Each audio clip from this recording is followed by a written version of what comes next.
Bueno, me dijeron que el tema de hoy era la fe. Vamos a hablar un poco de la fe y va a haber una mini introducción un poquito teórica y luego vamos a entrar directamente en unos versículos de la Biblia que son muy interesantes y que unos se explican a otros. Ustedes mismos van a ver que el telón se va cayendo, se va abriendo y que prácticamente no hay ni que explicar nada porque la Biblia realmente, cuando se la ve desde la perspectiva adecuada, se explica a sí misma. Entonces espero que sea un estudio de mucho beneficio para todos nosotros y que salgamos por lo menos con un poquito de mayor conocimiento de lo que es la fe salvadora. Ahora, ¿qué es la fe salvadora? Fe salvadora es un invento de un grupo como el grupo nuestro de la iglesia que dice fe salvadora, pero cuando yo leo la Biblia no veo tanto fe salvadora, veo fe, veo creer, el que creyere. Entonces, ¿de dónde sale fe salvadora? Vamos a aclarar un poquito ese término, de dónde sale, para que no le tengamos miedo como algo doctrinal, algo inventado, que terminemos siendo como los testigos de Jehová, que inventamos cosas. Para ello, vamos a comenzar hablando un poco de todos los tipos de fe que no son verdadera fe. Entonces, para distinguir la fe que salva, realmente la fe no salva. Jesucristo es el que salva, pero Él ha decidido que sea por medio de la fe, y por eso es que le llamamos fe salvadora. La fe no nos salva, aunque sí nos salva porque así lo decidió Dios. El que nos salva realmente es nuestro Señor Jesucristo, ¿no? Vamos a hacer un breve recorrido de los diferentes tipos de fe que no son la fe verdadera, que no son la fe salvadora, para que tengamos un panorama muy claro de qué se trata, ¿no? El primer tipo de fe del que vale la pena que tengamos conocimiento es la fe histórica. La fe histórica es una aceptación de la mente, del intelecto, una aceptación intelectual de la verdad, por ejemplo, de las Escrituras. Yo puedo decir tranquilamente, sí, lo que dice la Escritura es verdad, pero no hay una respuesta real de mí hacia lo que dicen las Escrituras, ni en un sentido moral, ni en un sentido espiritual. Es decir, yo digo, sí es cierto, ¿no? Yo pienso que sí es cierto que el hombre fue a la luna, porque incluso vi en la televisión unas figuritas allí caminando en la luna. Pero a mí en lo personal no me consta, pero yo pienso que históricamente el hombre sí fue a la luna. Vamos a ver en la Biblia ese tipo de fe histórica que no implica ninguna reacción de la persona hacia esa fe. Les pido que vayamos al libro de Hechos, en su capítulo 26 y versículos 27 y 28. Y no pierdan de vista que estamos viendo la fe histórica. Pablo está aquí compareciendo ante el rey Agripa en parte del proceso que le estaban siguiendo en Jerusalén, y Pablo en su discurso, al final de su discurso, le pregunta al rey Agripa: ¿crees, oh rey Agripa, a los profetas? Y le dice: yo sé que crees. Entonces aquí tenemos una fe que está bailando allí, que está presente, pero Agripa sabemos que termina rechazando, porque en el versículo siguiente dice: entonces Agripa dijo a Pablo, por poco me persuades a ser cristiano. O sea, me escapé de que me persuadieras, me libré de que me persuadieras, ¿no? Entonces tenemos un testimonio, por lo menos hasta allí, que no se convirtió, y sin embargo Pablo sí afirma: yo sé que crees en los profetas. Los profetas en general es una de las tantas referencias a las escrituras de la Biblia hebrea del Antiguo Testamento que prevalecían en aquella época, porque gran parte de los libros del Antiguo Testamento se conocen como libros proféticos. La Biblia hebrea se dividía en profetas anteriores y profetas posteriores. Profetas anteriores son aquellos libros son 4 libros básicamente: Josué, Jueces, Samuel y Reyes. Ustedes sabrán que en la Biblia hebrea, y digo Biblia hebrea, aquella que usaban los judíos, no existía esa división de primer libro de Reyes, segundo libro de Reyes, primer libro de Samuel, segundo libro de Samuel, sino que ellos lo veían como Josué, Jueces, Samuel y Reyes, punto. Esos 4 libros eran profetas anteriores, y los profetas posteriores son Isaías, Jeremías, Ezequiel, y un solo libro que contenía a los 12 profetas menores. Daniel está fuera, no era considerado como libro de los profetas, era un libro histórico, pero era muy corriente. Les explico esto para que entiendan que cuando se dice los profetas, se estaba señalando una buena porción del Antiguo Testamento, de la Biblia hebrea, y por lo tanto cuando Pablo le pregunta, ¿crees en los profetas?, no está pensando en las personas de los profetas, sino que está pensando en los libros del Antiguo Testamento, y prácticamente hace un recorrido general al decir crees en los profetas. Eso sería un tipo de fe histórica. Si ustedes ven, Agripa no reacciona a esa fe de los profetas, ni reacciona moralmente, ni espiritualmente, y al contrario dice, la libré, por poco me convences, Pablo, pero no lo lograste. Y entonces se va y se queda sin un tipo de fe salvadora, sino que tenía nada más una fe histórica. Vamos con otro tipo de fe para que nos vayamos ubicando cuáles son los tipos de fe que aparecen. Un tipo de fe que no es la fe verdadera es la fe temporal. Fe temporal. La fe temporal abraza las verdades de la religión y la conciencia se activa y los afectos se agitan. Aquí, a diferencia de la fe histórica, donde yo me quedo frío y simplemente intelectualmente reconozco eso pudo ser y yo lo acepto, aquí ya hay una pequeña reacción. Allí, los afectos se agitan, la conciencia se activa. Pero ¿qué pasa? Esa fe, que en efecto tiene una pequeña vida, por eso se le llama temporal, no está arraigada en un corazón nacido de nuevo. Al no estar arraigada en un corazón nacido de nuevo, está arraigada en un corazón de piedra, un corazón duro, un corazón de bronce. Busquen ustedes el metal más duro que quieran, y esa fe temporal echa sus raícitas en ese corazón que no va a servirle de mucho para un crecimiento permanente, porque no tiene que darle, ¿no? Entonces por eso es que crece rápido, porque como no hay mucha tierra, una plantita tarda en correr ese trecho entre la semilla y la superficie, y sale, pero tiene una buena superficie de tierra abajo. Aquí no, aquí es una piedra, por lo tanto una tierrita que pudo haber habido allí hace que brote rápido, pero de la misma manera se agota.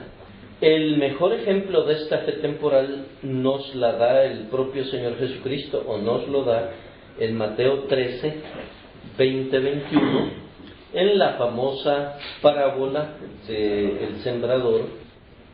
En el capítulo 13, primero el Señor narra la parábola, y a petición de los discípulos se las explica posteriormente, y en 20-21 está la explicación de la fe temporal.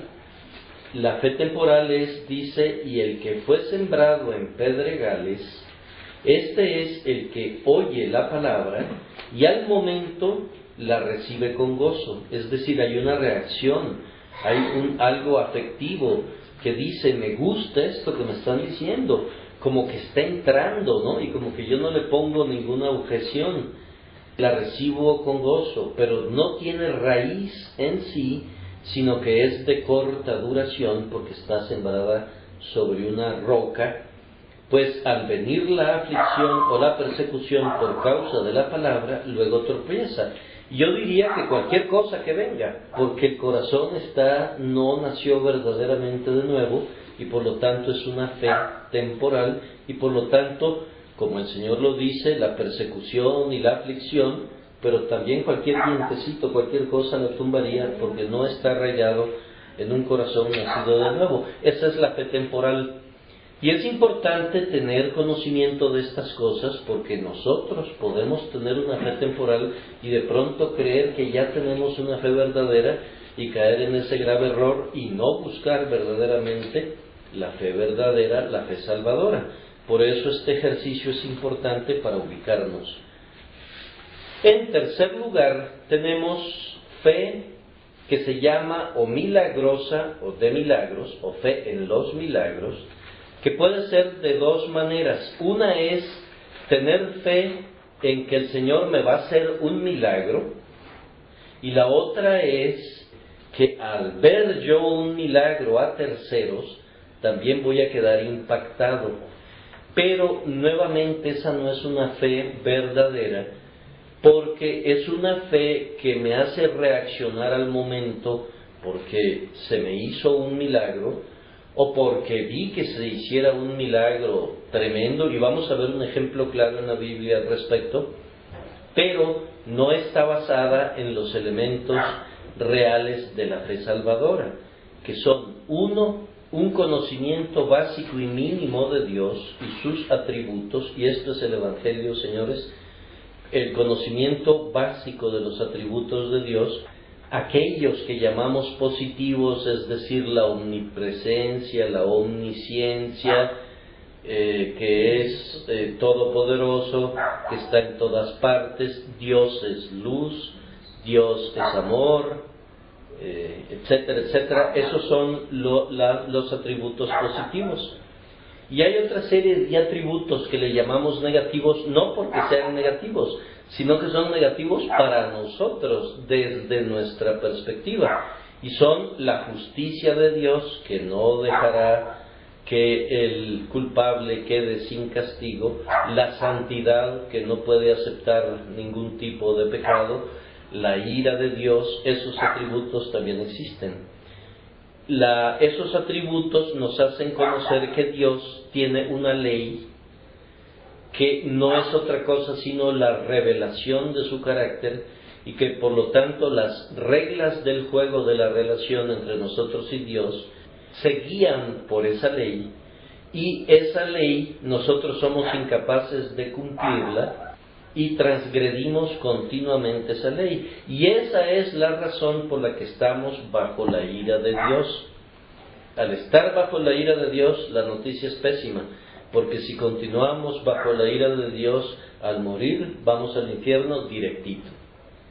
Lo único que no sabemos es a qué grado de gravedad del infierno vamos a llegar, porque hay diferentes grados.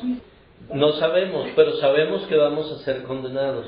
Viene el Evangelio y nos da una buena nueva, y por eso es que el Evangelio es buena nueva, y todo esto está en la fe salvadora. Por lo tanto, si yo veo un milagro y quedo conmovido y me dicen, Él es el Hijo de Dios, y yo digo, sí, es el Hijo de Dios, realmente no tengo la fe salvadora como tal, y por lo tanto no es una fe que sea permanente y que salve. Y vamos a ver también ejemplos claros de esto que les estoy diciendo. Por lo tanto, ahorita, si quieren, no veamos tanto en la Biblia un ejemplo de fe milagrosa, porque lo vamos a ver un poquito en más detalle. El cuarto tipo de fe es una fe denominacional o doctrinal. Por ejemplo, los católicos tienen su fe, sus dogmas. Ellos creen que el Papa es infalible, creen que la Virgen subió al cielo en cuerpo y alma, que le llaman la Asunción. Tienen una serie de dogmas y de creencias, y eso es una fe denominacional. Nosotros tenemos nuestra confesión de fe bautista de 1689, y tenemos un conjunto de creencias bíblicas, creemos en nuestro caso. Los testigos de Jehová tienen sus creencias denominacionales o sectarias, si ustedes quieren, y doctrinales, etc. Esa pues es fácil de entender, no vamos a entrar en mayor detalle, es el cuarto tipo de fe. Luego viene una fe emocional. Por ejemplo, tú crees en una persona ciegamente, ¿no? Y lo que esa persona te diga, lo crees sea cierto o no. Esa es una fe emocional. De alguna manera es irracional también, porque no depende mucho de será cierto lo que me dijo, no, sino que yo le creo. Ese señor o esa señora, mi mamá no me miente y por lo tanto yo creo lo que me diga. Esa la bautizamos como fe emocional, está basada en emociones y no es racional. Hay también otro tipo de fe, que es la fe humana natural, es la fe de las ciencias. Digamos, si yo agarro una manzana y la sostengo aquí en alto y les digo ¿qué pasa si la suelto? Todos, sin excepción, me van a responder va a caer al suelo, no va a salir flotando, ¿no?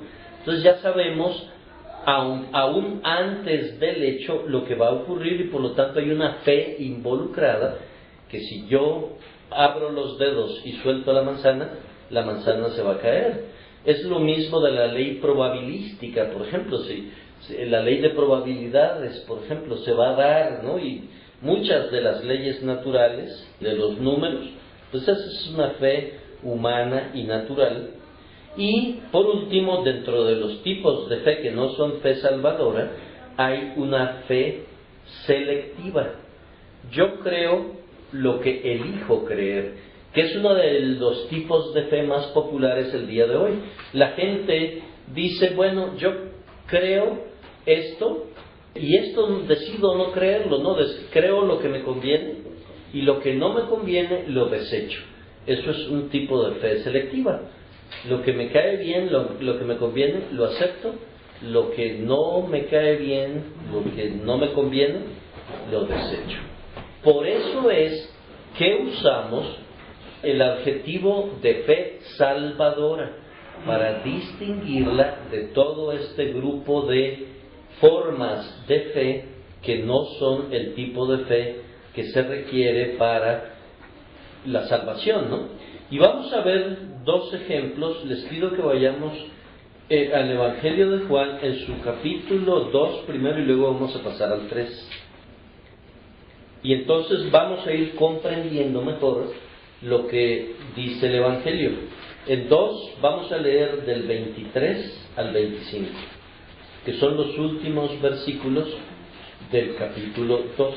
Dice: estando en Jerusalén en la fiesta de la Pascua, fíjense bien, muchos creyeron, ahí está la palabra fe, muchos creyeron en su nombre, viendo las señales que hacía. Como vieron que hacía milagros, creyeron en él. Viendo las señales que hacía, creyeron en su nombre. Pero Jesús mismo no se fiaba de ellos, porque conocía a todos.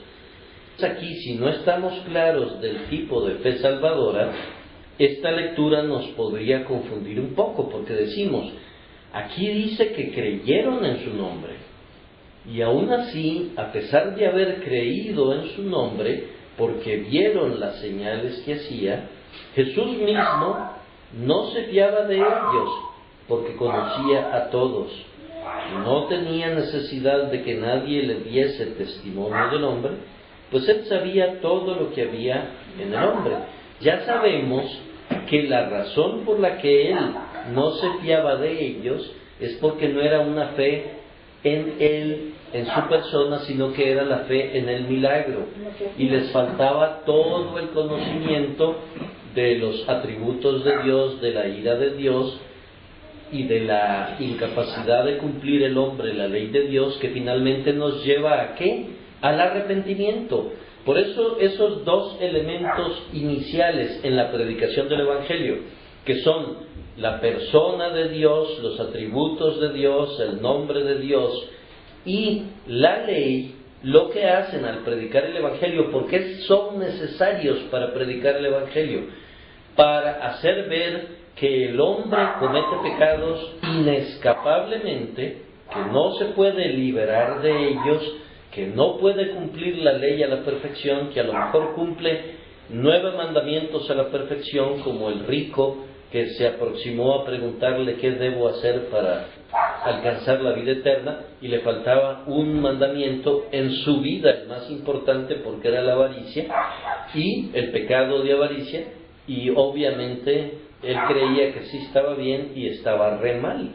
Entonces, por eso es que en el Evangelio es necesario hablar de Dios, de la persona de Dios, de los atributos de Dios, de la ley, de la incapacidad del hombre de cumplir la ley, y eso nos lleva al arrepentimiento, que es el primer elemento que tenemos que tener para la salvación, y luego viene la persona y la obra de nuestro Señor Jesucristo, con sus 3 oficios, el de maestro, el de sacerdote y el de rey y señor, y la reacción que se pide que tengamos a esos 3 oficios, y por lo tanto de allí surge la fe salvadora.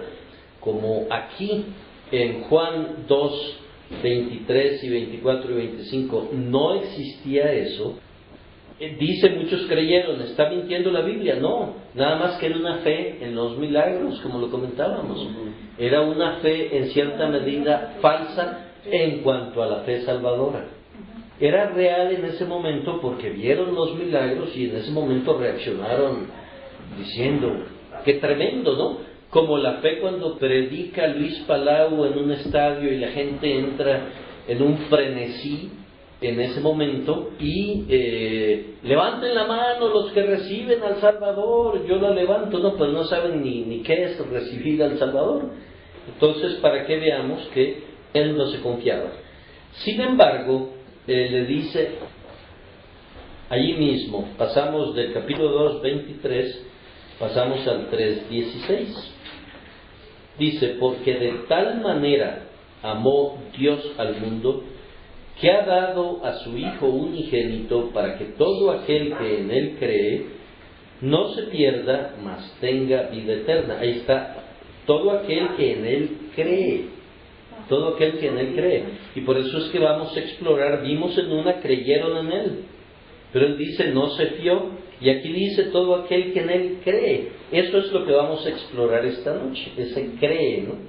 Y de dónde viene, etcétera, etcétera. Vamos a ver el 18. El que en Él cree, nuevamente tenemos la palabra cree, no es condenado, pero el que no cree ya ha sido condenado porque no ha creído en el nombre del unigénito Hijo de Dios. Recuerden que el nombre es todo, o sea, el nombre incluye la persona, la obra, los atributos, etcétera, etcétera. Por eso no dice más y solo dice el que cree en el nombre del unigénito Hijo de Dios. El que cree en que es el Hijo de Dios, que vino a la tierra, que vivió 33 años, que murió por nosotros, que resucitó, que ascendió al cielo, que está sentado a la diestra de Dios Padre. Eso es el nombre. Eso es el nombre. Por eso dice el que cree en el nombre. El nombre encierra todo. Encierra todo. Por eso lo único que dice es porque no ha creído en el nombre del unigénito Hijo de Dios. Bueno, ahora vamos, y aquí les pido que ya vayamos aguzando nuestra atención, porque ya vamos entrando en terrenos poquito a poco más profundos. Vamos a ir a Juan, siempre en el Evangelio de Juan, capítulo 6, y vamos a comenzar a leer a partir del versículo 39. Estamos explorando, vamos a comenzar a explorar la fe verdadera versus los otros tipos de fe que vimos, porque finalmente lo que queremos es estar seguros de que conocemos qué es la fe verdadera, que la vamos a poder explicar a quien nos pida y nos pregunte qué es la fe, y nosotros mismos hacernos la pregunta, ¿tengo yo la fe verdadera? Vamos a comenzar a leer a partir del versículo 39, y dice: Y esta es la voluntad del Padre, el que me envió, que de todo lo que me diere no pierda yo nada, sino que lo resucite en el día postrero. Aquí tenemos claro ya que los elegidos, porque dice de todo lo que me diere, aquellos que el Padre eligió desde el principio del mundo para salvación, el Padre se los entrega al Hijo y le dice, estos quiero que los salves. Y entonces Él dice, que todo lo que me diere no pierda yo nada, nadie, ninguno se va a perder, sino que lo resucite en el día postrero. Y esta es la voluntad del que me ha enviado, que todo aquel que ve, subrayen por favor con rojo, morado, amarillo, verde, anaranjado y azul, la palabra ve, que todo aquel que ve al Hijo y cree en Él, tenga vida eterna. Aquí está ya una de las claves de la fe salvadora.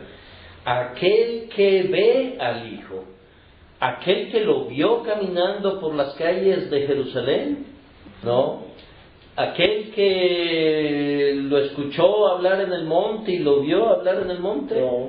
Bueno, entonces vamos a dejar en interrogante ese ve, que todo aquel que ve al Hijo y viéndolo cree en Él, tenga vida eterna, y yo le resucitaré en el día postrero. Aquí ya vemos que hay un tipo de fe que nos va a dar vida eterna, porque dice, aquel que ve y cree en Él, tenga vida eterna. Entonces ya vemos, a diferencia del de los milagros, a diferencia del temporal, a diferencia del histórico, estamos viendo un tipo de fe que ve, que cree y que a cambio recibe vida eterna. Yo le resucitaré en el día postrero, porque tiene vida eterna. Murmuraban entonces de él los judíos porque había dicho, yo soy el pan que descendió del cielo. Y decían, ¿no es este Jesús, el hijo de José, cuyo padre y madre nosotros conocemos?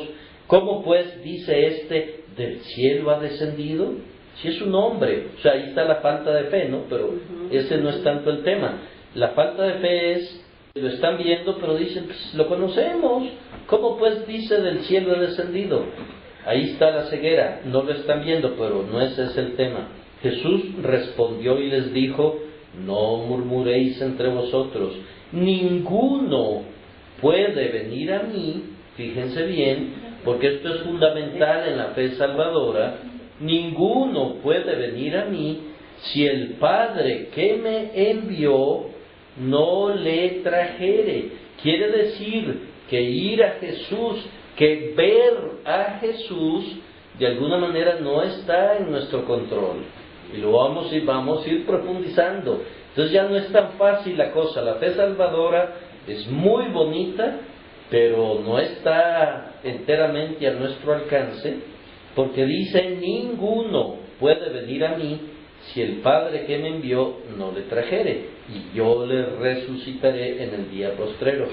Escrito está en los profetas, y esto es importante, y serán todos enseñados por Dios. Es decir, tenemos que ser enseñados por Dios para ver a Jesús, para ver a Dios y para tener esa fe salvadora. No se olviden, el versículo clave es el 40 y dice, y esta es la voluntad del que me ha enviado, que todo aquel que ve al Hijo y cree en Él tenga vida eterna. Ahora les pido que vayamos a Mateo 13 y vamos a comenzar a leer a partir del versículo 10 de Mateo 13. Todo aquel, recuerden, que ve al Hijo y cree en Él. Recuerden esas palabras. ¿Ya lo tienen? Versículo 10. Entonces, acercándose los discípulos, después que nuestro Señor predica o expone la parábola del sembrador, Acercándose los discípulos, le dijeron: ¿por qué les hablas por parábolas? Un poquito intrigados, porque la parábola, aunque aparentemente es algo muy sencillo, no deja de tener significados escondidos y por lo tanto no es tan sencilla entenderla. Debido a ese elemento de complicación, de complejidad de una parábola, ellos intrigados le dicen: ¿por qué les hablas en parábolas? Él respondiendo les dijo: porque a vosotros os es dado saber los misterios de los cielos, mas a ellos no les es dado. Aquí ya tenemos dos grupos de personas: a unos a quienes les es dado conocer los misterios del reino, y a otros a quienes no les es dado. Volvemos a lo mismo. Si vemos, no es tanto que depende de uno, sino que le tiene que ser dado. Porque a cualquiera que tiene se le dará y tendrá más. Aquí es claro que estamos hablando de conocimiento, no que tiene dinero, no que tiene hambre, no que tiene tierras. Es a cualquiera que tiene conocimiento de saber los misterios del reino de los cielos, se le dará y tendrá más. Pero al que no tiene, aún lo que tiene le será quitado. Por eso les hablo por parábolas. Aquí aún lo que tiene le será quitado. Es esa plantita que creció sobre un corazón de piedra, tuvo un ratito algo, pero aún eso que tiene le será quitado, porque no tenía el verdadero fondo. Por eso les hablo por parábolas. Y aquí otra vez, fíjense bien: porque viendo no ven, y oyendo no oyen ni entienden. Ese versículo 3 es clave, igual que el 40 del capítulo 6. De manera que se cumple en ellos la profecía de Isaías que dijo: de oído oiréis y no entenderéis. O sea, los oídos están tapados. Y viendo veréis y no percibiréis, los ojos están tapados. Porque el corazón de este pueblo se ha engrosado, es un corazón de piedra, un corazón duro, y con los oídos oyen pesadamente, o sea, no oyen, y han cerrado sus ojos, no ven, para que no vean con los ojos, y oigan con los oídos, y con el corazón entiendan, y se conviertan, y yo los sane. Esto último lo que dice es: si oyeran con los oídos, y con el corazón entendieran, y vieran con los ojos, se convertirían, y yo los sanaría. Pero entonces hay aquí una voluntad de que no vean, no oigan, ni entiendan. Pero bienaventurados vuestros ojos, porque ven. Porque lo están viendo a Él. Bienaventurados son sus ojos. No. ¿Y vuestros oídos porque oyen? No. Porque de cierto os digo que muchos profetas y justos desearon ver lo que veis y no lo vieron, y oír lo que oís y no lo oyeron.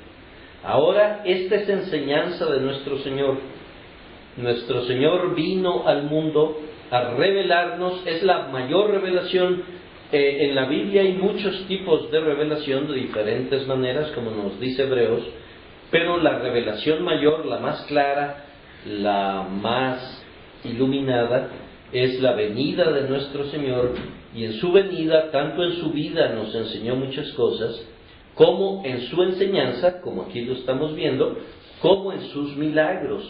En los milagros también nos enseñó muchísimas cosas, como por ejemplo el poder de Dios, la presencia de Dios y enseñanzas tremendas espirituales que no hubiéramos podido entender si no se hubiera dado un milagro que nos permite entender la enseñanza de una manera clarísima, que se explica por sí sola. Y lo vamos a ver. Recuerden que el tema es ver para que crean, y que viendo no ven y oyendo no oyen.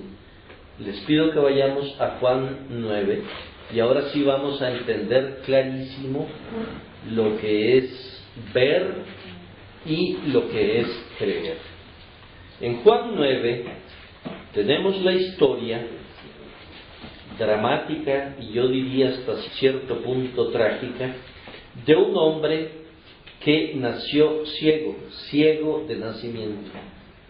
Ciego de nacimiento es que no tiene ninguna posibilidad de ningún tipo de ver. Pero recuerden, los milagros físicos nos están revelando una verdad espiritual.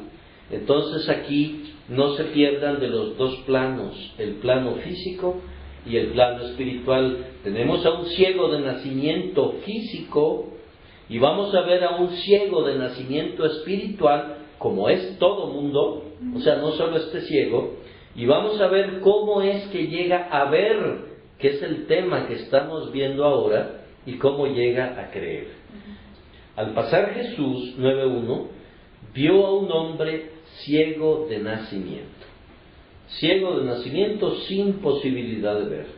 Y le preguntaron sus discípulos diciendo: Rabí, ¿quién pecó, este o sus padres, para que haya nacido ciego? Había una creencia en Israel antes que los pecados de los padres los heredaban los hijos. Hubo una creencia durante mucho tiempo que el profeta Ezequiel vino y aclaró y dijo: no, el pecado de cada quien es el pecado de cada cual, y no existe eso de la herencia. Lo pueden leer en Ezequiel 18. Pero ellos todavía seguían con esa idea de que si los papás pecaron, el ciego a lo mejor estaba pagando el pecado de los padres. Pero él les aclara y dice, respondió Jesús: no es que pecó éste ni sus padres, sino para que las obras de Dios se manifiesten en él. En concreto, en este ciego se va a manifestar cómo Dios hace ver a un ciego físicamente y cómo Dios hace ver a un ciego espiritualmente, que es el tema que más nos interesa. Esa es la obra de Dios que se manifiesta en él en este caso, esa es la revelación. Me es necesario hacer las obras del que me envió, entre tanto el día dure. Recuerden, Jesús es la luz, Dios es luz, el mundo es tinieblas. ¿Por qué el día duraba? Porque Él estaba aquí en la tierra y Él era la luz que alumbraba las tinieblas. La noche viene cuando lo mataban y Él se iba ya, cuando nadie puede trabajar. Entre tanto que estoy en el mundo, luz soy del mundo. Y aquí está ya una explicación espiritual de que Él es el que nos tiene que dar la luz a los ciegos, porque Él es la luz del mundo. Esta es parte de la enseñanza. Dicho esto, escupió en tierra e hizo lodo con la saliva y untó con el lodo los ojos del ciego. Dicen los eruditos que este ciego de nacimiento era del tipo que tenía las cavidades, las cuencas de los ojos vacías y el puro párpado, ¿no? Así que se ve hundido incluso, y entonces él hace barro y escupe y hace una bolita y le pone en un ojo, y hace barro, escupe y hace otra bolita y le pone en el otro ojo, y entonces ya tiene las dos pelotitas de los ojos. Y le dice: ve a lavarte en el estanque de Siloé, que traducido es enviado. Fue entonces y se lavó y regresó, ¿cómo? Viendo. Fíjense qué maravilla. Un ciego de nacimiento, en aquella época donde la medicina estaba tan atrasada, y aún hoy un ciego de nacimiento yo entiendo que ni con el mayor avance de la medicina podría ver. Tal vez con una computadora y el cerebro, y dicen que ahora están haciendo experimentos de esa naturaleza, pero en aquella época era imposible, y sigue siendo imposible el día de hoy. Y sin embargo, este señor regresó viendo, pero regresó completamente ciego espiritualmente todavía. Regresó viendo físicamente, pero regresó ciego espiritualmente, y lo vamos a ver.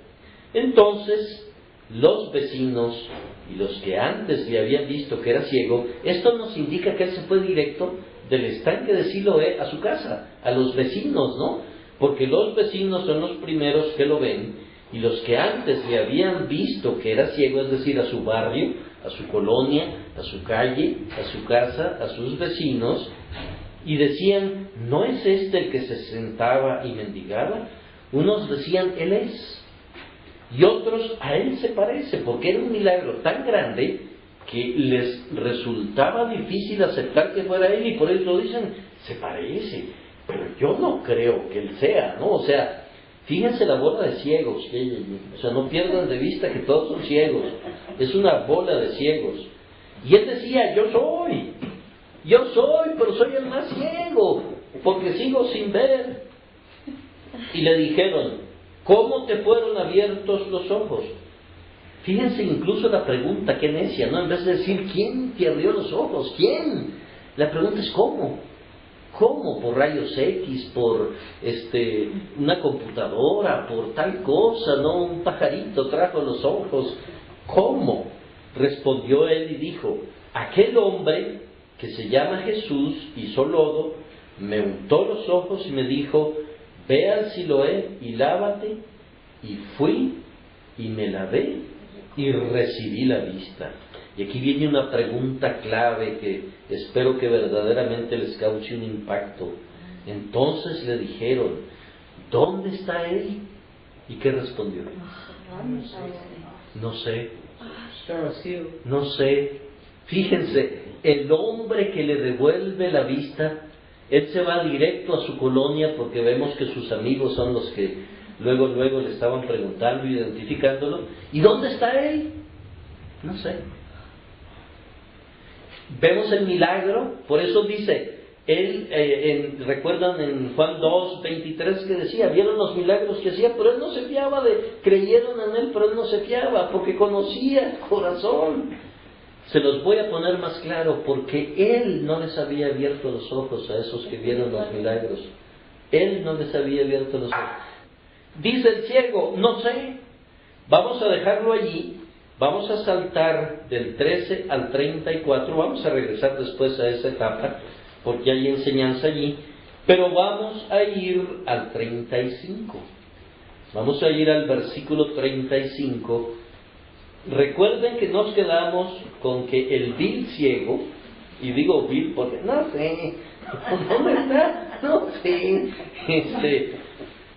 Vamos a regresar con el ciego, pero fíjense bien lo que dice. Oyó Jesús que le habían expulsado de la sinagoga. Vamos a ver ese proceso que nos estamos saltando. Ahí viene la expulsión de la sinagoga, lo vamos a ver luego. Pero ahorita lo que nos interesa es que dice, y hallándole, Jesús es el que le halla. O sea, este ciego sigue perdido, extraviado, no sé, ontoi, no sé, sigue totalmente perdido. Y entonces Jesús dice hallándole. Para que entendamos hallándole, vamos a ir a Lucas 15.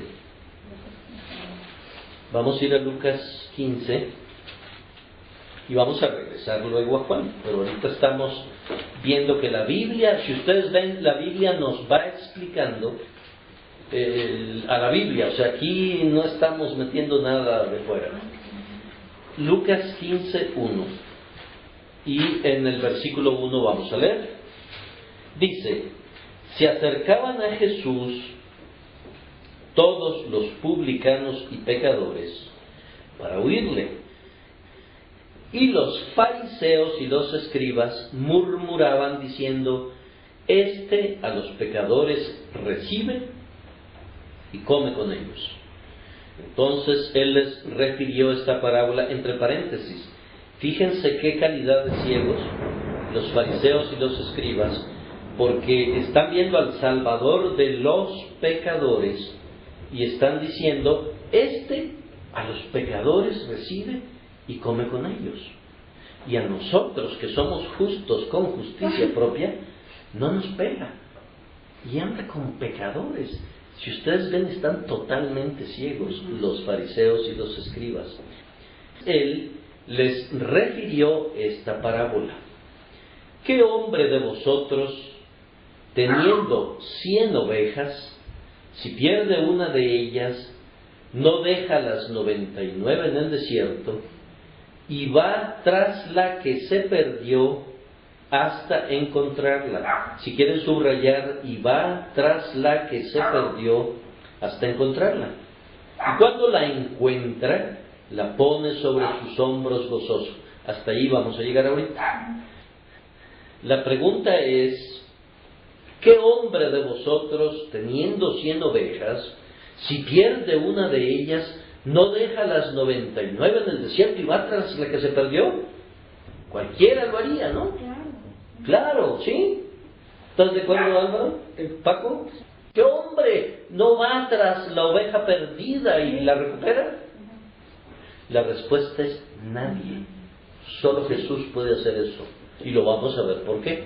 Vamos a analizar la parábola y vamos a ver que nadie puede hacer eso, solo el Señor. Y lo tuvo que hacer con el vil ciego. Lo vamos a ver también. Pero vamos a ir por partes. Dice, ¿qué hombre de vosotros? Acuérdense que aquí les está preguntando a los ciegos, fariseos y saduceos que lo están criticando, diciendo, se junta con los pecadores y come con ellos, y con los publicanos y come con ellos. Lo están criticando por eso. Él está diciendo, ¿qué hombre? O sea, ¿quién de ustedes podría hacer eso? Le está preguntando prácticamente eso. ¿Quién de ustedes haría eso? ¿Quién de ustedes? Fíjense bien lo que dice. Fíjense en la terminología. Dice, ¿qué hombre de vosotros teniendo 100 ovejas? O sea, tiene 100. Aquí hay todo un enredo que tenemos que desenredar. Dice, teniendo 100 ovejas, tiene 100. Pero pierde una. Entonces, ¿cómo puede tener 100 si pierde una? Debería decir teniendo 99 ovejas porque perdió una. No, él dice teniendo 100 ovejas, tengo 100 ovejas. Recuerden que leímos que dice, no voy a perder a ninguno de los que mi Padre me da, ¿recuerdan? Sí. Por eso él afirma categóricamente, tengo 100 ovejas. Una está perdida, pero eso no me hace tener 99, porque yo esa oveja no la pierdo. Tengo 100 ovejas, la cuenta es 100, aunque una está perdida. Ahora, si fuera un hombre y no fuera Dios, esa oveja sí está perdida. ¿Por qué? Porque estamos en el desierto. Y en el desierto, una oveja puede ir al norte, puede ir al sur, puede ir al este, puede ir al oeste, puede ir al noreste, puede ir al noroeste, puede ir al sureste, puede ir al suroeste. ¿Y a cuántos días de camino está? No lo sabemos. Y voy a dejar a 99 ovejas en el desierto, solitas, que si una se dispara, las otras 99 la van a seguir y no voy a saber dónde va a estar. Esa es la primera pregunta es, ¿dónde está? ¿En qué dirección la voy a ir a buscar? La segunda pregunta es, ¿hace cuánto se perdió? Si fuera hace una hora, hay la posibilidad de que tal vez la encuentre.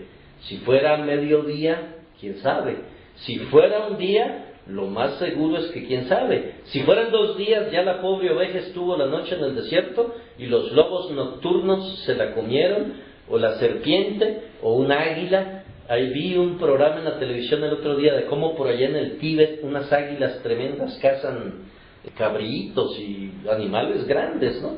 Hay toda posibilidad de que se pierda. Pero lo más interesante del caso es que la parábola del hijo pródigo nos hace ver que ese hijo que estaba perdido estaba muerto. Por lo tanto, esta oveja está muerta. La oveja perdida está muerta espiritualmente. Yo no voy a dejar 99 ovejas vivas porque ya están en el redil por ir a traer a una oveja muerta. Entonces la pregunta se vuelve más compleja y la respuesta es nadie, solo Dios. Nadie, solo el Hijo de Dios puede explicar esta parábola de esta manera. Teniendo 100, o sea, tengo 100. Hay una que no está en el redil, que está perdida, que está muerta, pero yo tengo 100, porque soy capaz de encontrarla y de traerla y hacerla vivir. Por lo tanto, esa es la respuesta que él le da a los fariseos y a los saduceos en relación a esto, y la tiene que encontrar. Lástima que hoy no tenemos tiempo de profundizar en la del hijo pródigo, pero hay 2 versículos que vamos a leer del hijo pródigo en Lucas 15, 24, donde el padre, que es el que realmente recupera al hijo pródigo en 15:24, dice: porque mi hijo, ¿qué? Muerto era, ¿y qué? Ha revivido.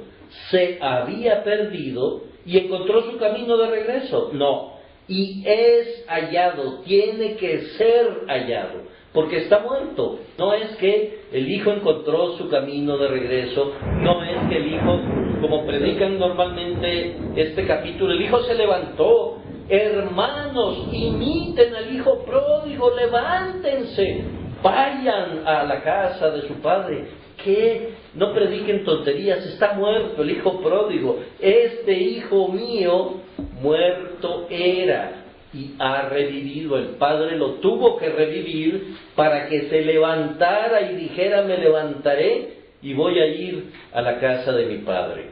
Y estaba perdido y es hallado. Es una forma pasiva del verbo, o sea, él no halla el camino, él no encuentra el camino, es hallado por Dios. De la misma manera que la oveja perdida es hallada por el hombre, en mayúscula con H, ¿no? El Hijo de Dios, esa oveja perdida es hallada, pero muerta era, y también tuvo que revivirla para traerla. Por esa razón es que ningún hombre, esa pregunta, ningún hombre la puede responder, solamente Cristo. Y para convencernos de que no leímos mal este versículo, leamos el 32, que es el último del capítulo 15, donde vuelve a repetir, para que no nos quede ninguna duda, dice: mas era necesario hacer fiesta y regocijarnos, porque tu hermano, ¿era qué? Era muerto. Y aquí no es una figura hipotética, literaria. Era muerto y ha revivido. ¿Quién es el único que puede revivir? Dios. Se había perdido y es hallado. Por lo tanto, una persona totalmente pasiva, perdida, muerta, que tiene que ser revivida, que tiene que ser hallada y traída. Ahora ya entendemos la condición, ya no es vil ciego. Ahora le vamos a decir pobrecito ciego, porque estaba muerto totalmente espiritualmente. Vamos a regresar al capítulo 9 de Juan, en su versículo 35, y ya vamos a entender más y por lo tanto a tener conmiseración del ciego espiritual ahora. Ya veía, pero sigue ciego total espiritual. ¿Qué dice? Oyó Jesús que le habían expulsado y hallándole, él tiene que hallar al ciego. Las últimas palabras del ciego fue: ¿dónde está él? No sé, se quedó en no sé. Entonces Jesús lo tiene que hallar, ahí está la oveja perdida. Y entonces él dice: y hallándole. Fíjense la profundidad de las Escrituras, incluso en estas palabras. El hallándole no es gratuito. Ya vimos cómo la parábola de la oveja perdida nos explica ese hallándole y la profundidad que eso tiene. Y hallándole le dice, le pregunta: ¿crees tú en el Hijo de Dios? Vamos a ver qué le responde. El ciego respondió él y dijo: ¿quién es, Señor, para que crea en él? Sigue totalmente ciego. Lo tiene enfrente y no lo ve. ¿Quién es, Señor, para que crea en él? Y le dijo Jesús: pues le has visto. Y le quita las vendas de los ojos, las vendas espirituales de los ojos.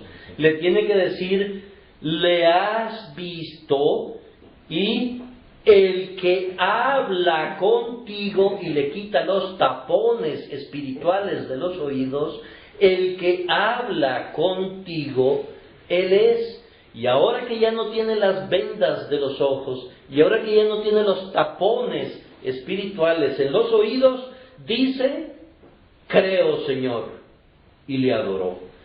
Entonces, ahora vemos lo que es la fe salvadora. La fe salvadora tuvo que ser aquella fe que le quitó las vendas espirituales de los ojos para que pudieran ver al Señor, y la obra que hizo, la tremenda obra que había hecho el ciego, no la veía. Le había curado. Era para decir, este es Dios. O sea, solo Dios me pudo haber devuelto la vista de esta manera, y seguía ciego. Entonces le tuvo que decir, pues le has visto, y le quita las vendas de los ojos, y le has oído, y le quita los tapones. Y en ese instante él dice, creo, Señor, y le adoró. En ese momento tuvo la fe salvadora. Hasta ese momento había estado ciego. O vamos a regresar al capítulo, a la sección que nos saltamos del capítulo 9, y vamos a ver que ya medio comenzaba a ver turbio espiritualmente, pero todavía no veía. Por eso le dice, ¿quién es Señor para que crea en Él? Jesús dijo, para juicio he venido yo a este mundo, juicio, para los que no ven como este ciego. Los que no ven espiritualmente, vean. Ahora ya vemos el ven y vean que yo les insistía en Juan 6:40, en Mateo 13:10 en adelante. Y los que ven, o sea, los que creen que ven, como los fariseos y los saduceos, y los que ven según ellos, sean cegados. Por eso ese conocimiento que tenían, dice, se les va a quitar. Ellos conocían las Escrituras. Si alguien conocía las Escrituras al pie de la letra, eran los fariseos y los saduceos. Sabían exactamente cuál era el versículo que estaba en el mero centro de las Escrituras hebraicas del Antiguo Testamento. Sabían qué versículo estaba en el 25%, sabían qué versículo estaba en el 75%. Si le decían, oye, ¿qué dijo Ezequiel en relación a tal cosa? Aquí traían la Biblia, entonces pum, te lo recitaban, pero no entendían, no estaban abiertas para ellos, no estaban abiertas para nada.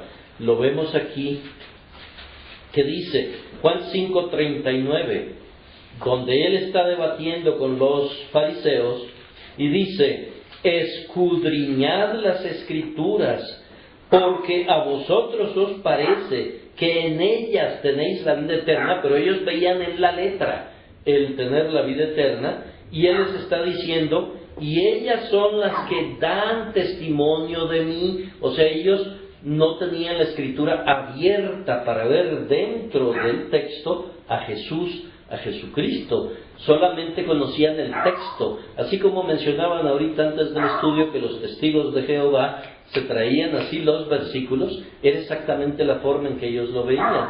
Y creían que sabiéndose los versículos, ya con eso tienen la salvación. Y no, tiene que abrirse el versículo. Tiene que abrirlo Jesús y a través del Espíritu Santo. Vamos a ver el ejemplo de cómo los abre Él, y vamos a regresar al ciego. En Lucas 24, les pido que vayamos a Lucas 24. Recordemos que este capítulo lo que hace es describirnos a dos discípulos después que Jesús fue crucificado y sepultado. Nos describe a dos discípulos que van de Jerusalén hacia una aldea que se llama Emaús, y van platicando en el camino tristes porque se murió el Señor, y el Señor se les une en el camino y se pone a platicar con ellos, y se pone a comentarle cosas, o más bien desde el 25, entonces Él les dijo, oh insensatos, porque ellos decían, pues ya terminó todo, se murió y ya la esperanza que teníamos se nos fue, ¿no? Él les dice, oh insensatos y tardos de corazón, para creer todo lo que los profetas han dicho. ¿Recuerdan lo que Pablo le dijo al rey? Le dice, ¿crees en los profetas? Vuelve a salir el tema. Y tardos de corazón para creer todo lo que los profetas han dicho. ¿No era necesario que el Cristo padeciera estas cosas y que entrara en su gloria? Y comenzando desde Moisés, siguiendo por todos los profetas, les declaraba en todas las Escrituras lo que de él decían. Llegaron a la aldea donde iban, y él hizo como que iba más lejos. Mas ellos le obligaron a quedarse, diciendo, quédate con nosotros, porque se hace tarde y el día ya ha declinado. Entró pues a quedarse con ellos. Y aconteció que estando sentado con ellos a la mesa, tomó el pan y lo bendijo, lo partió y les dio. Entonces les fueron abiertos los ojos y le reconocieron, mas él desapareció de su vista. Y se decían uno al otro: ¿no ardía nuestro corazón en nosotros mientras nos hablaba en el camino? ¿Y qué? Y cuando nos abría las Escrituras. Dios tiene que abrir las Escrituras para que lo veamos. Igual que al ciego le tuvo que quitar las vendas, pues le has visto y le has oído. Y entonces él dice: creo, Señor, y le adoró. Esa es la fe salvadora, que implica una acción de parte de Dios en nuestra ceguera. Y por eso es que nosotros decimos, la fe es una obligación nuestra en cuanto que la necesitamos para alcanzar la salvación, pero a su vez es un don de Dios. Dios dice: tienes que creer en mí, una obligación, un mandamiento, pero Él nos da el cumplimiento del mandamiento, y lo podemos ver físicamente. ¿Recuerdan aquel hombre que tenía una mano totalmente seca? Un hombre de una mano seca, no la podía mover. No la podía mover la mano. ¿Y qué le dice Cristo? Extiende tu mano. No le dice: yo te voy a sanar, yo te voy a restaurar tu brazo, y cuando yo lo restaure te voy a decir: extiende tu brazo, y tú le extiendes. Eso sería un método según los hombres. Pero él lo que le dice es a una mano totalmente paralítica y seca, sin carne, entiendo yo, la pura piel y los huesos, le dice: extiende tu mano, ten fe, arrepiéntete. Y entonces él la extiende. Es lo mismo que nos pide a nosotros: ten fe, pero no tenemos de dónde tener fe, pero ahí está la cosa. Igualito que el milagro de este hombre, ¿no? Extiende la mano, y en el acto de extender la mano, obedecer el mandamiento, extiende la mano automáticamente se cubre de carne, de músculos, de tendones, de nervios, de sangre, de todo, para extender una mano totalmente normal. Y yo supongo que con la misma apariencia que la otra. No creo que esta se viera como nuevecita y la otra como muy viejita. El milagro es completo y se ve exactamente como es. Es lo mismo. Aquí es: arrepiéntete. Es un mandamiento de Dios. Pero nosotros no tenemos de dónde arrepentirnos. ¿Crees en el Señor Jesucristo? No tenemos de dónde. Él nos tiene que dar. El milagro está en nosotros, igualito que como en el ciego y como en el de la mano, en que cuando nos dice arrepiéntete, Él sabe que no podemos arrepentirnos, pero que Él nos da el arrepentimiento para que podamos cumplir con ese mandamiento. Y de igual manera la fe que bautizamos, para identificarla como fe salvadora, nosotros somos incapaces de abrir los ojos para ver a Cristo, pero Él nos da la gracia, el don, para que esa venda de los ojos espirituales se caiga, y los tapones se caigan, y el corazón sea un corazón nuevo, y podamos creer en Él, y digamos: creo, Señor, y le adoramos. Ahora, este proceso puede ser un proceso inmediato, o puede ser un proceso que toma tiempo. El Señor, en su soberanía, Él decide en qué forma nos va a dar el arrepentimiento y en qué forma nos va a dar la fe. En el caso del ciego, vamos a regresar al capítulo 9 de Juan y vamos a leer la parte que saltamos. Y vamos a ver que el ciego, poco a poco, comenzaba a medio ver, pero seguía siendo ciego. Sin embargo, vamos viendo que va adquiriendo cierta vida, y vamos a cerrar este proceso viendo cómo es que se da el proceso. Dice: llevaron ante los fariseos al que había sido ciego. y era día de reposo. Y aquí, por favor, les pido que pongan atención en toda la cantidad de ciegos que participan en este diálogo entre el versículo 13 y el 34. Y era día de reposo cuando Jesús había hecho el lodo y le había abierto los ojos. Volvieron pues a preguntarle también los fariseos cómo había recibido la vista. Él les dijo: me puso lodo sobre los ojos y me lavé y veo. Algunos de los fariseos decían: ese hombre no procede de Dios porque no guarda el día de reposo. Imagínense, en vez de decir ese hombre es Dios porque solo Él puede hacer eso, ese hombre no procede de Dios porque no guarda el día de reposo. Fíjense el criterio, la ceguera. Miren a los ciegos. Otros decían: ¿cómo puede un hombre pecador hacer estas señales? O sea, lo están bautizando de pecador. ¿Y cómo puede hacer estas señales? Y había disensión entre ellos. Se están debatiendo, pero nadie se va con el milagro y el poder de Dios. Están debatiendo al nivel humano, ciegos, bola de ciegos. Y había disensión entre ellos. Volvieron a decirle al ciego: ¿qué dices tú del que te abrió los ojos? Y él dijo que es profeta. Está súper ciego, ¿no? Porque lo está calificando como un profeta, un hombre que habla a nombre de Dios, pero nada más. Exactamente. Un profeta le hizo ese milagro, pero ya comienza medio a ver turbio, así muy gris, porque ya por lo menos dijo es un profeta, ¿no? Al menos ve un poquito más que los fariseos que dicen es un pecador, es un violador del sábado, es un hombre que no cumple los mandamientos, dicen los fariseos, los que sabían muy bien la ley. Y el ciego ya comienza a ver un poquito más, porque dice: no, es un profeta, yo no lo califico como pecador.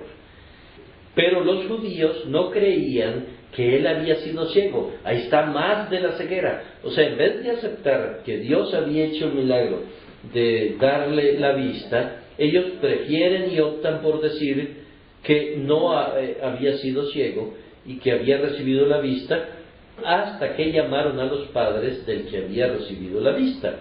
Y les preguntaron diciendo: ¿es este vuestro hijo el que vosotros decís que nació ciego? ¿Cómo pues ve ahora? Sus padres respondieron y les dijeron: sabemos que este es nuestro hijo y que nació ciego, pero cómo vea ahora no lo sabemos. Otros ciegos, los padres: ¿o quién le haya abierto los ojos? Nosotros tampoco lo sabemos. ¿Edad tiene? Preguntadle a él hablará por sí mismo. Esto dijeron sus padres porque tenían miedo de los judíos, por cuanto los judíos ya habían acordado que alguno que confesase que Jesús era el Mesías fuera expulsado de la sinagoga. Siguen igualmente ciegos, porque por miedo de ser expulsados de la sinagoga, rechazan al Mesías. Están rechazando al Mesías por aceptar asistir a una sinagoga. Fíjense dónde andan sus valores. Están ciegos. Por eso dijeron sus padres: ¿edad tiene? Preguntadle a él. Volvieron a llamar al hombre que había sido ciego y le dijeron: da gloria a Dios. Fíjense qué falsas palabras. Da gloria a Dios. Nosotros sabemos que ese hombre es pecador. Está el Hijo de Dios, pero ellos dicen: da gloria a Dios. Él respondió y dijo: si es pecador, no lo sé. Sigue ciego. Si es pecador, no lo sé. Una cosa sé, que habiendo yo sido ciego, ahora veo. Ahí está la fe de los milagros, ¿no? En la cual Jesús no creía, como vimos en Juan 2 al final, porque a Él mismo le hacen el milagro y lo único que dice es: yo reconozco que en mí se hizo un milagro. Sé que habiendo yo sido ciego, ahora veo. Le volvieron a decir: ¿qué te hizo? ¿Cómo te abrió los ojos? Él les respondió: ya os lo he dicho y no habéis querido oír. ¿Por qué no queréis oír otra vez? ¿Queréis también vosotros haceros sus discípulos? Y le injuriaron y dijeron: tú eres su discípulo, pero nosotros discípulos de Moisés somos. O sea, están diciendo, somos discípulos de la ley y por la ley nadie será salvo. Están diciendo, estamos condenados, somos condenados, no queremos la salvación. Nosotros sabemos que Dios ha hablado por Moisés, pero respecto a ese no sabemos de dónde sea. Volvemos a los mismos, ¿no? Están desconociendo totalmente y están ciegos. Respondió el hombre y les dijo, pues esto es lo maravilloso, que vosotros no sepáis de dónde sea, y a mí me abrió los ojos. Como que ya los comenzaba a abrir los ojos espirituales, no poquito, ya vemos que ahí va. Y sabemos que Dios no oye a los pecadores, pero si alguno es temeroso de Dios y hace su voluntad, a ese oye.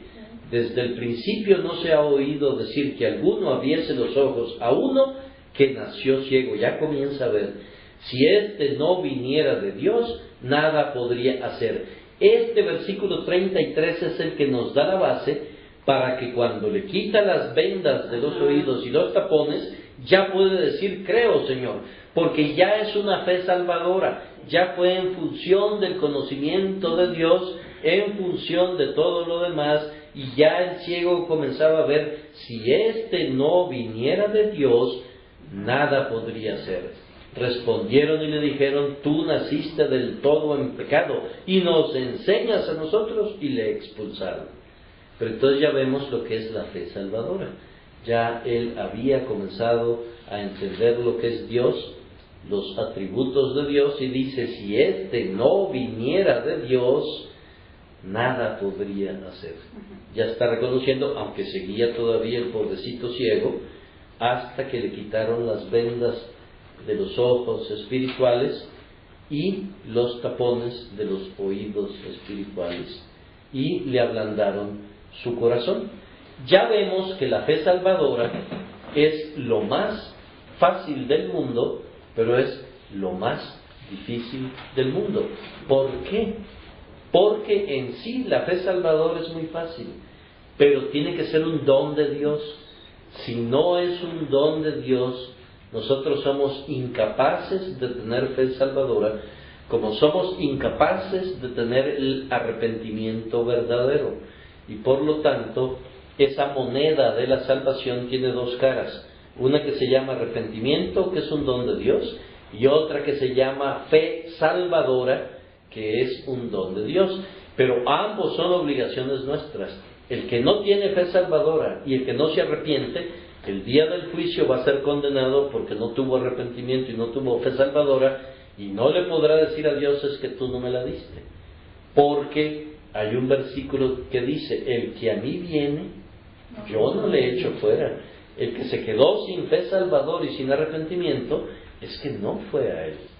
Es muy complejo esto, no es fácil, pero es claro, en el sentido de que es una obligación nuestra y a la vez es un don de Dios. Ahora, ¿cómo funciona esto?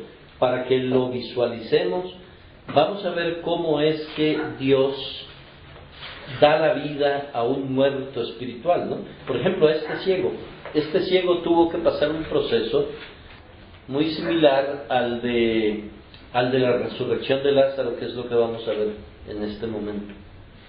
Lo importante es que les quede muy claro y que vemos que la Biblia se explica a sí misma. O sea, si vamos a Juan 6:40, por ejemplo, ahorita ya, vemos que dice, y esta es la voluntad del que me ha enviado, que todo aquel que ve al Hijo de Dios y cree en Él, tenga vida eterna. Ahora ya lo tenemos clarísimo. Ya vimos cómo es que el ciego vio al Hijo y creyó en el Hijo y tuvo vida eterna. Ya 6:40 nos queda clarísimo, ¿no? Y vemos aquí en 44 que ninguno puede venir a mí si el Padre que me envió no le trajere. ¿Por qué? Porque Él tiene que quitar las vendas de los ojos y los tapones de los oídos y dar un corazón nuevo. Por eso es que nadie puede ir a Él. Esa es la razón del por qué nadie puede ir a Él por sí mismo. El ciego con todo el milagro que había recibido, lo tenía enfrente, estaba parado frente a él y no podía ir a él. Y ahí estaba y no podía ir. Vemos cómo el milagro nos abre la doctrina y cómo la doctrina nos explica el milagro. Y todo es un solo nudo coherente que se explica a sí mismo y que lo podemos entender con facilidad una vez que nuestros ojos también han sido abiertos, ¿no?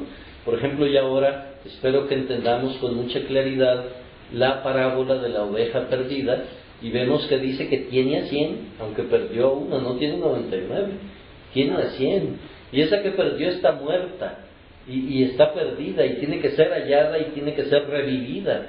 Por lo tanto, ¿qué hombre puede hacer eso? Nadie, solo el Hijo de Dios, ¿no? ¿Estamos claros? Y ustedes ven cómo todo se explica, pero así con profundidad y a la vez con mucha sencillez. No hay que meter mucha doctrina ni nada.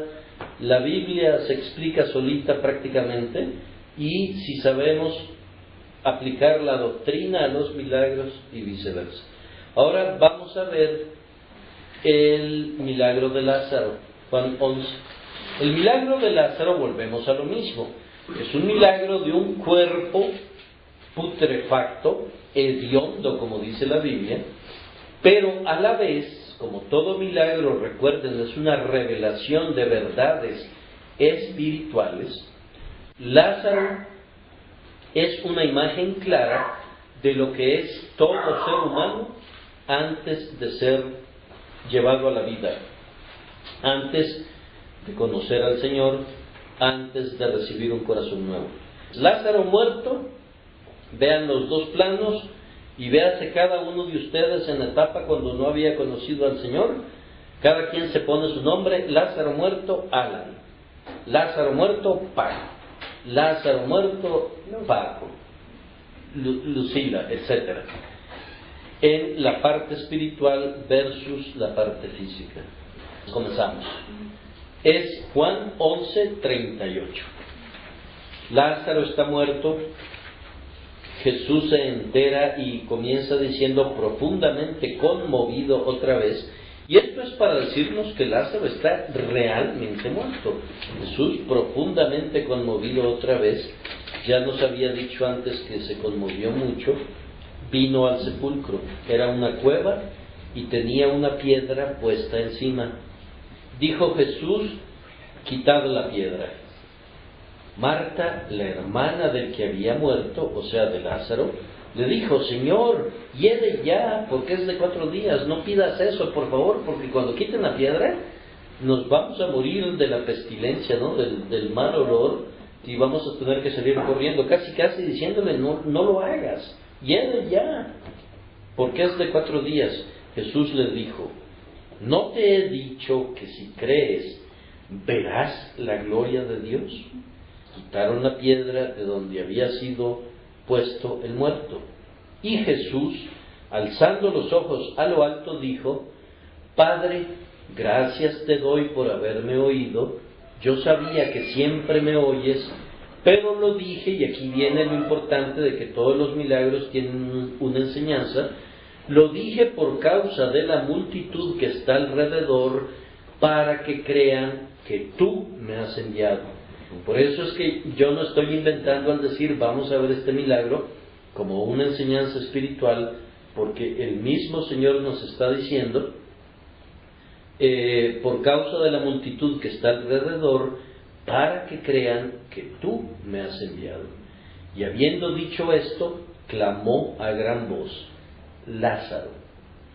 Imagínense ustedes un cadáver totalmente descompuesto, pero obviamente no habían oídos, no habían órganos internos, no había un cerebro, hasta el momento en que él dice la palabra Lázaro.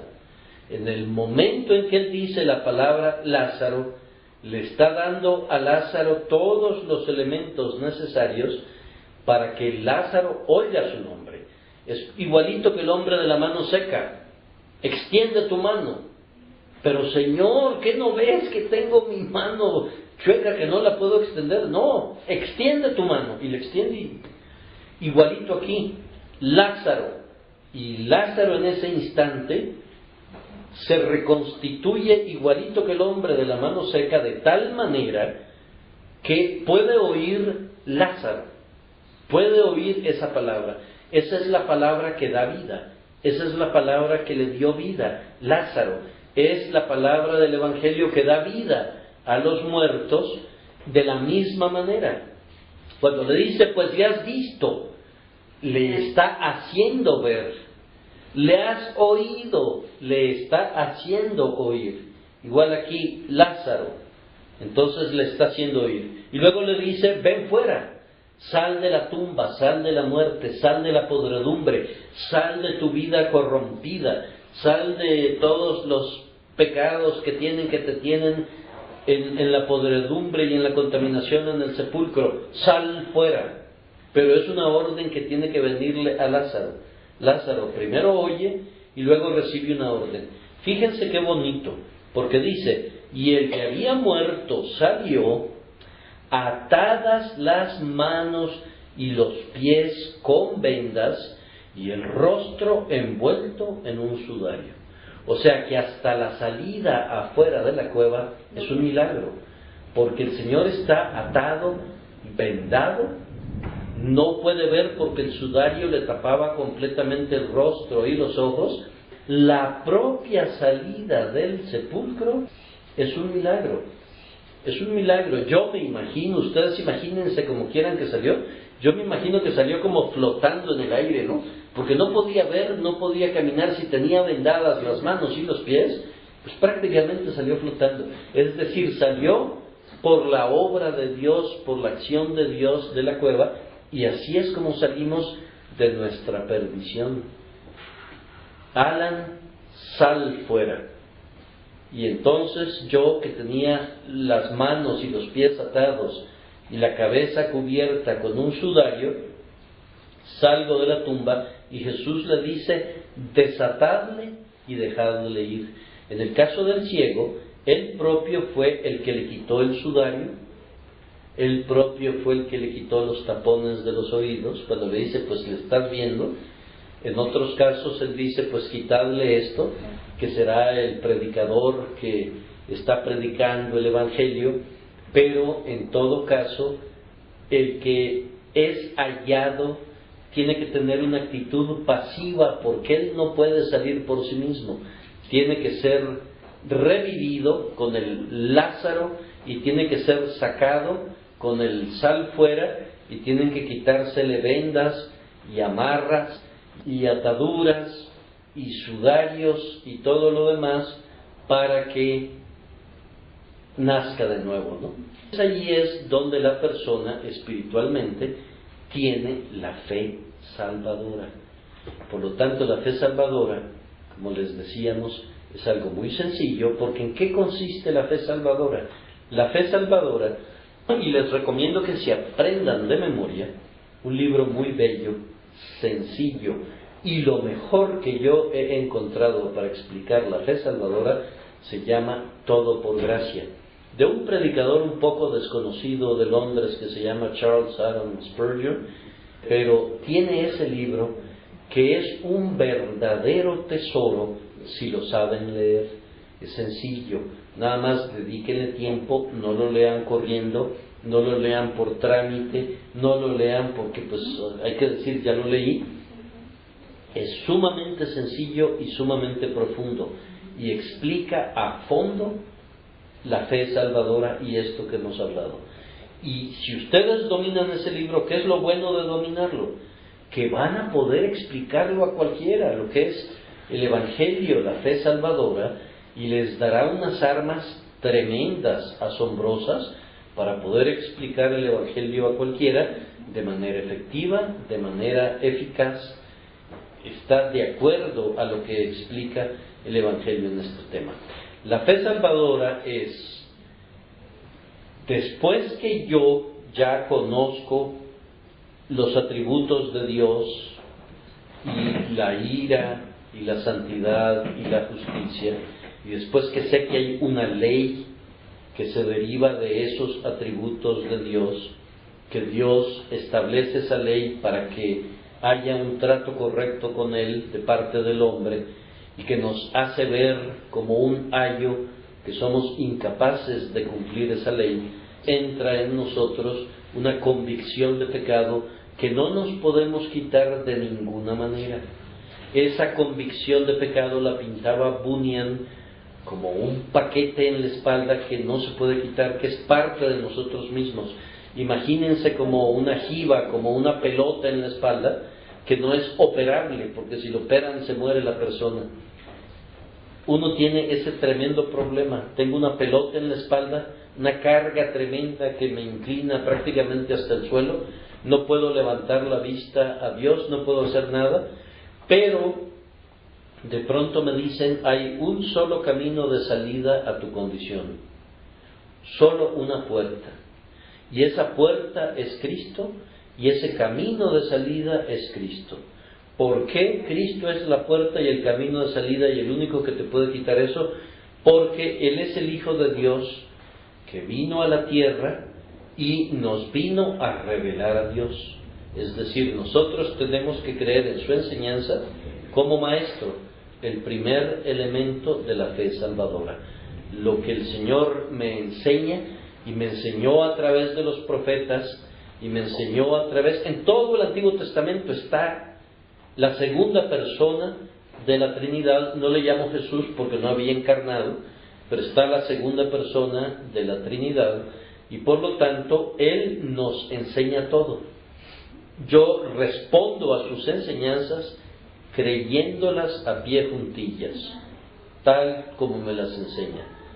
Luego, la palabra y la enseñanza me enseña que Él tiene que morir por los pecados, porque solamente un hombre y un Dios, un hombre Dios, puede apaciguar la ira de un Dios enojado con el hombre. Él, al cargar con los pecados de aquellos por los que vino a morir, consigue el perdón de nuestros pecados a través del derramamiento de su sangre. Sin derramamiento de sangre no hay expiación, nos enseña la palabra de Dios. Entonces la única forma de expiar el pecado es o nuestra muerte, derramar nuestra sangre, o que nuestro sustituto derrame su sangre. Como Él acepta derramar su sangre a nombre mío, tuyo, ya no tenemos que derramar nuestra sangre, pero sí se derrama sangre. Y por otro lado, Cristo vino a cumplir a la perfección la ley.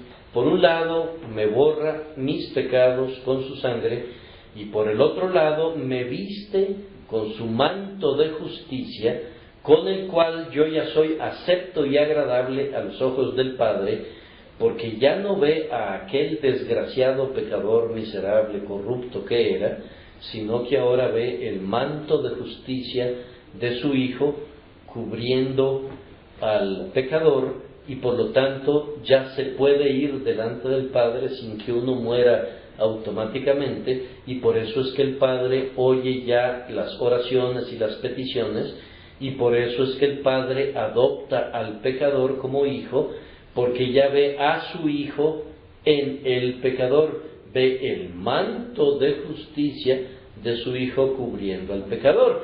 Visto de otra manera, Cristo es la cabeza, nosotros somos su cuerpo, o sea, tenemos el manto del cuerpo de Cristo de justicia, y Dios ve en nosotros al cuerpo de su Hijo. Es otra manera de verlo, y por lo tanto ya somos aceptos, y por eso es que nuestra oración siempre es en el nombre de Jesucristo, porque es en ese nombre que nos acercamos ante el Padre y que podemos pedir cualquier cosa. El tercer punto, que es importantísimo también, vimos el primero es Cristo como Maestro y creer plenamente su enseñanza. El segundo punto es Cristo como Salvador, que nos salva de la manera que lo acabamos de explicar. Y el tercer punto es Cristo como Rey y Señor. Y ese Rey y Señor viene a mandar y no acepta que hayan dos señores. Nadie puede servir a dos señores, dice. Y decía Spurgeon en un sermón maravilloso, sí, dice, alguien puede servir a 20 si quiere. El problema es que servir a un Señor. Cristo no acepta compartir su señorío con nadie más. Por lo tanto, por eso dice, nadie puede servir a dos señores. El énfasis está en señores, no en servir. Porque el ser humano puede servir a 20, ¿no? A 40, 50, si le interesa. Pero servir a dos señores no puede, porque Cristo no comparte su señorío con nadie más. Por lo tanto, no se puede servir a dos señores. Cristo viene a reinar en nuestros corazones, y eso es el reino de Dios, ya en este mundo, el reino espiritual en este momento. Después vendrá el reino ya verdadero, completo, como Él como Rey ya real.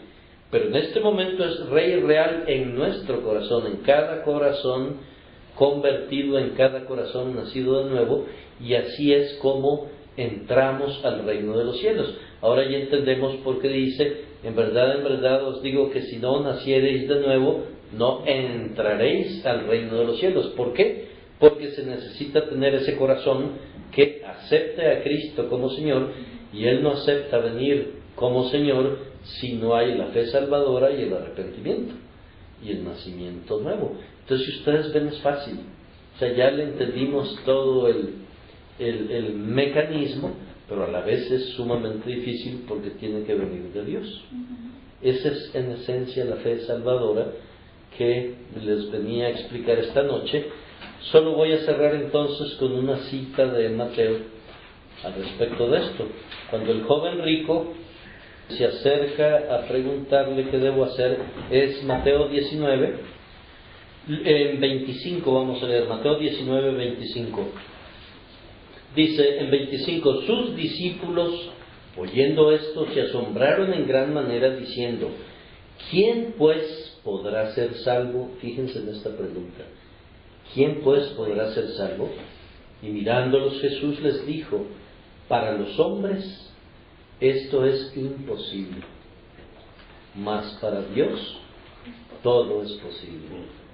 Ahí tenemos otra confirmación de que es Dios el que salva. Para el hombre es imposible la salvación, y por eso vemos que todo se liga. Volvemos a Juan 6:40, y en 44 dice, ninguno puede venir a mí. O sea, es claro que no estamos leyendo mal la Biblia.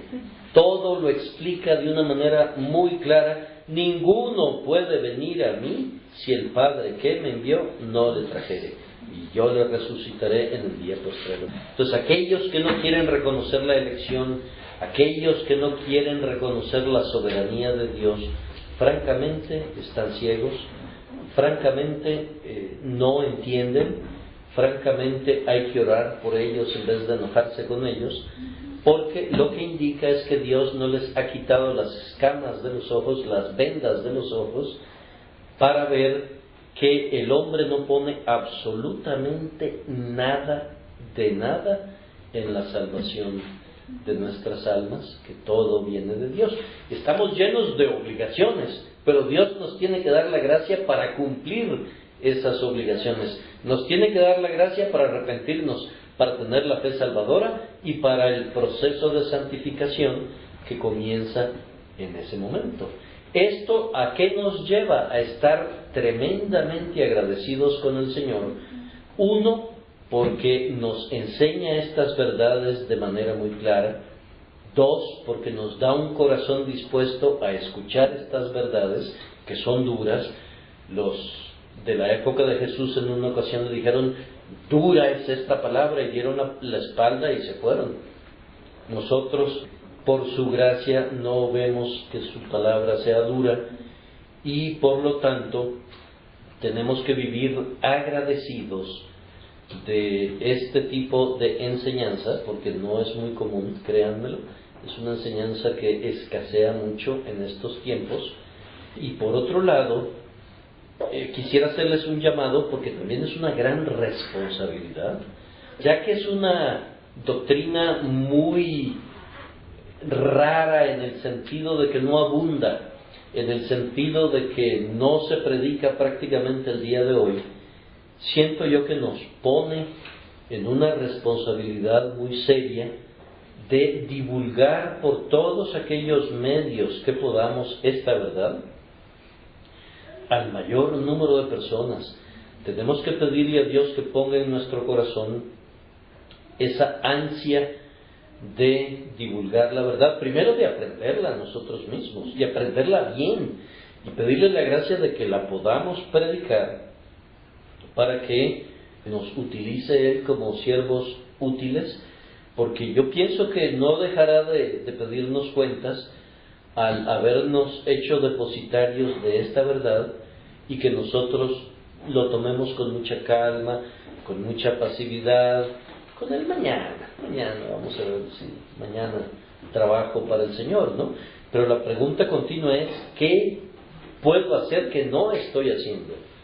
¿Qué debo hacer para el Señor? Y pedirle al Señor la iluminación, que nos dé luz para que nos haga creativos en el sentido de cómo servirle. Y la otra conclusión práctica de esta lección es amarle con locura, con verdadera locura, porque es increíble que entre tantos miles y millones de seres humanos que han poblado la tierra desde el principio del mundo, nosotros seamos elegidos desde antes de la fundación del mundo. Nada más piensen los miles de millones que murieron con el diluvio, todos aquellos seres antediluvianos, todos los que murieron, todos al hoyo, excepto Noé y su familia, y aún algunos de sus hijos.